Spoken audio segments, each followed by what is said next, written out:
আমার টাকা ফেরত দেন, আমার যাবো লয়। চ্যাংরা বোঝে না, হাত দাও বোঝো না, আমি তোমার বুঝোই ভালো করে বুঝো।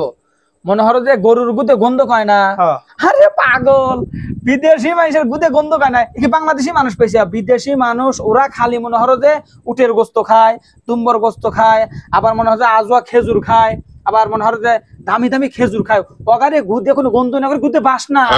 প্রথম মাসে তোমাকে বেতন দিবি হইলো 1500 টাকা, দ্বিতীয় মাসে বেতন পাইবে, বেতন বাইরে হবে হইলো 1500 টাকা, 3 নাম্বার মাসে বেতন পাইবে 1500 টাকা।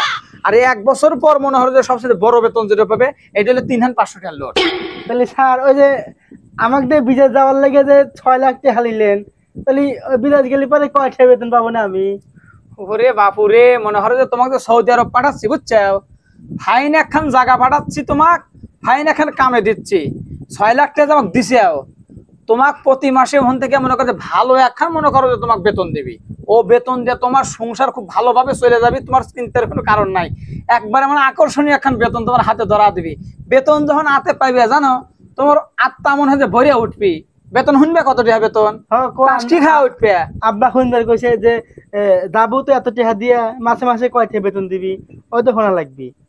বোকাটুকা মানুষ 6 লাখ টাকা লেসে আনসা হবাজি তো করাই লাগবে, তাছাড়া তো আসলে টাকা তো আত্মসাৎ করা যাবে না।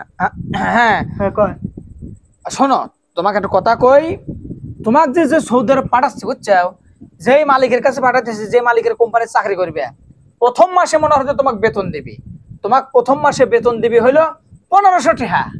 1500? হ্যাঁ 1500 টাকা বেতন দিবি। এক মাসে বেতন বাড়বি আর বাড়বি লয়? আরে বোকারে বোঝে না, কি বাংলাদেশ পাইছাও তুমি? ওটা বিদেশ, বিদেশ মনে হয় যে তোমার খালি প্রতি মাসে মাসে বেতন বাড়বে। তাই? প্রথম মাসে মনে হয় তোমাকে 1500 টাকা বেতন দিল, দ্বিতীয় মাস যখন যাবি তখন তোমাকে বেতন দিবি কত, তুমি কি তা জানো? কত? 1500 টাকা। তাই? হ্যাঁ, প্রথম মাস তোমাকে 1500 বেতন দিবি, পরের মাসে যায় তোমার বেতন বাড়তেছে, তাহলে 1500 টাকা তোমাকে বেতন দিবি। তাহলে স্যার খালি এই 2 মাসে বেতন বাড়বি আর বাড়বি লয়? বোকা চ্যাংরা রে, আল্লাহ রে, তুমি আমার নিজের মানুষ, তোমার কাছ থেকে টেহাকে আমি এবেই লিছি, আর তুমি কি মনে হচ্ছে টেহা আমি ঘুষ খাওয়ার লেগে লিছি নাকি? জীবনেও না, ধোকাবাজিতেও লিচ্ছি না, কারণ দালালি ব্যবসা আমার আবার পছন্দ না। ওই টাকা তোমার বিমান ভাড়া লাগবে, ওখানে যে মালিকের কাছে যাইবে, ওখানে বেডিং পত্র কিনা লাগবে, সেই জন্য নিয়েছি। তোমার প্রতি মাসে মাসে বেতন বাড়বে। প্রথম মাসে মনে করো 1500 টাকা তোমাকে বেতন দিল, 2 নাম্বার মাসে যা তোমার মনে করো বেতন বাড়িয়া ওই সময় 1500 টাকা হবে, তাহলে বুঝো 100 থেকে তোমার 1000 চলে গেল। 3 নাম্বার মাসে যা মনে হয় তুমি বেতন পেলে আরো খুশি হয়ে যাবে। কত শুনবে? 3 নাম্বার মাসে যা তোমার বেতন হবে হইলো 1500 টাকা। তাই? দেখছো, বেতন খালি প্রমোশন আর প্রমোশন, ওটা খালি প্রতি বছর খালি মনে হয় খালি প্রতি মাসে মাসে বেতন বাড়ে, আর তোমাকে এমন জায়গায় ফালাইতেছি তোমার বেতন আরো বেশি হয়ে বাড়ে এই জায়গায়। এই 3 মাসে বাড়বি আর বাড়বি লয়? বছরে বছরে কি বাড়বি লয়? বোকা চ্যাংরা কয় কি রে, খালি কি 3 মাস বেতন বাড়বে? 1 বছর পর যা সবচেয়ে বেশি বেতন বাড়বে, তখন বেতন পায়া মনে হয় তুমি দেশেই ভাবে এই এতগুলো টাকা তুমি কি করবে? ওই সময় তোমার 1 বছর পর তোমার বেতন দিবি হইলো 3500 টাকার লোড। 3500 টাকা? হ্যাঁ, প্রথম মাসে তোমাকে বেতন দিবি হইলো 1500 টাকা, দ্বিতীয় মাসে বেতন পাইবে, বেতন বাইরে হবে হইলো 1500 টাকা, 3 নাম্বার মাসে বেতন পাইবে 1500 টাকা, আর 1 বছর পর মনে হয় যে সবচেয়ে বড় বেতন যেটা পাবে এটা হলো 3500 টাকার লোড, কারণ তোমাকে ফাইন জায়গায় পাঠাইতেছি। চিন্তা করো কিসে লেগে বাপু? ভালোই, সব কাগজপত্র আমি ঠিক করতেছি। তাহলে প্রথম মাসে হইলো, প্রথম মাসে হইলো 1500 টাকা। 1500? হ্যাঁ, ওটা কম বেতন। দ্বিতীয় মাসে যা মনে হয় তোমার বেতন বাড়লো 1500 টাকা। 1500?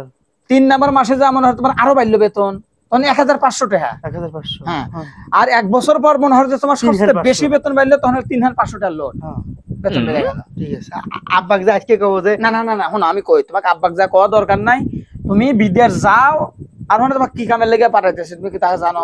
সেইটাই তো আসল কথা স্যার, আমি তো লেখাপড়া জানি না, বুঝলেন? তাহলে ওখানে যা আমি কি কামে কামে ওই কম্পিউটার গুলো টিপে পেন না স্যার। আরে তোমার কম্পিউটার টিপা লাগবে কিসের জন্য? আমি তো জানি তুমি মূর্খ সূক্ষ্ম মানুষ, আমাকে খাই না এখন কামে পাঠাইতেছি। শোনো, দালালি ব্যবসা আমার পছন্দ হয় না, আর দালালি ব্যবসা আমি করিও না, বুঝছো? এই অফিস তো মনে করো যে এই সৎভাবে গড়িয়া তুলছি, এখান থেকে তুমি বিদেশ পৌঁছায় প্লেনে উঠে চলে যাবে, সৌদি আরব নামবে, মনে হয় উটের গাড়ি চড়ে থাকবে, আমরা এখন জায়গা মানে ফাইন জায়গা এখন তোমার জন্য রাখছি। এখন তোমার কামটা কি বাবা আগে বুঝে শুনে কয়া দেই। কামটা হইলো ওই তোমার যে কফিল কয় ওটা, বুঝছো? তোমার যে মালিক থাকবে, তোমার যে মানে মালিক, কোম্পানির মালিক নিয়ে হ্যাঁ কয় কপিল, কপিল এই কপিলটা হলো চার ভাই একখান মাও আছে, ওই মাও বুড়ো হয়ে গেছে, খালি বেচনায় আগে ওই গু পরিষ্কার করা লাগবে। হ্যাঁ, এতদিন তো গোয়াল ঘরে কাম করছেও না, আইলিয়া থাকছেও না। গরুর গু আর মানুষের গু একই জিনিস, টিহা মনে হলো যে বেশি। ও তো আমি হর বলে স্যার, ও গু গন্ধ গায়, আমার টিয়া ফেরত দেন, আমার যাবো লয়। চ্যাংরা বোঝে না, আদ দাও বোঝো না, আমি তোমার বুঝোই, ভালো করে বুঝো। মনে হলো যে গরুর গুদে গন্ধ কয় না, আরে পাগল, বিদেশি মানুষের গুদে গন্ধ কয় না। কি বাংলাদেশি মানুষ পেয়েছে, বিদেশি মানুষ ওরা খালি মনে হলো যে উটের গোস্ত খায়, তুম্বর গোস্ত খায়, আবার মনে হয় যে আজোয়া খেজুর খায়, আবার মনে হয় যে দামি দামি খেজুর খায়। ওগারে গুদে কোনো গন্ধ না করে গুদে বাস না। বাংলাদেশি মানুষের গুদে শুন গন্ধ, ওরা তো ভালো মন্দ খাইবেরই পারে। পাগল সত্যি তো, দেখাই আল্লাহরে কি কইতেছি তোমাক। বিদেশি মানুষ অত সুন্দর ফকফকা চেহারা, দবদবা চেহারা, ওগারে গুদেতে গন্ধ কার্য আছে, ওগারে গুদে বাস না। পাগল সাঙ্গানা কোনে হাজে দিছে এইভাবে লয় যে ওগারে গু সাফ করতে চাও নাকি, মনে হয় যে তুমি এই ঘর মুছতেছো, দিছে এইভাবে না। ঠিক আছে, যাবো তাহলে। আচ্ছা তাহলে ইহারি কাগজপত্র সব ঠিকঠাক করে দিয়ে দেই। হ্যাঁ, কাগজ তো কোন রাখছি, সরি। এই ব্যাগের মধ্যে মনে হয় তোমার বিষয় সব রেডি আছে, বুঝছো? তুমি আগামী শুক্রবার সকালবেলা তোমার আব্বাকে জানি কয় না যে কি চাকরি তোমার ব্যবস্থা হচ্ছে। তোমার আব্বা কবে আমি যা কই তাই শুনো। তোমার মনে হয় প্রতি মাসে মাসে তো বেতন বাড়তেছে, তোমার আব্বা কি কবে শুনবে? তোমার আব্বা কবে যে স্যার আমাকে কইছে ফাইন একখান জায়গায়, ফাইন 4 কপিলের বাড়ি আমাকে এই চাকরি দিছে, 4 কপিলের এক মাও। আচ্ছা, বুঝো নাই? লাও এই কাগজপত্রগুলো নিয়ে যাও, শুক্রবার দিন দেখা হইলো। বিমানে ওঠা লাগবি, দিন কে থক বিমানে ওঠা লাগবি। যাও আজকে বাড়ি যাও। ঠিক আছে, আসসালামু আলাইকুম। ওয়ালাইকুম আসসালাম। কাইসব সারা কোনে বাস করে আল্লাহ, ঠিক আছে। আমার রেখে ফেলে কত কষ্ট করা লাগে রে। যাক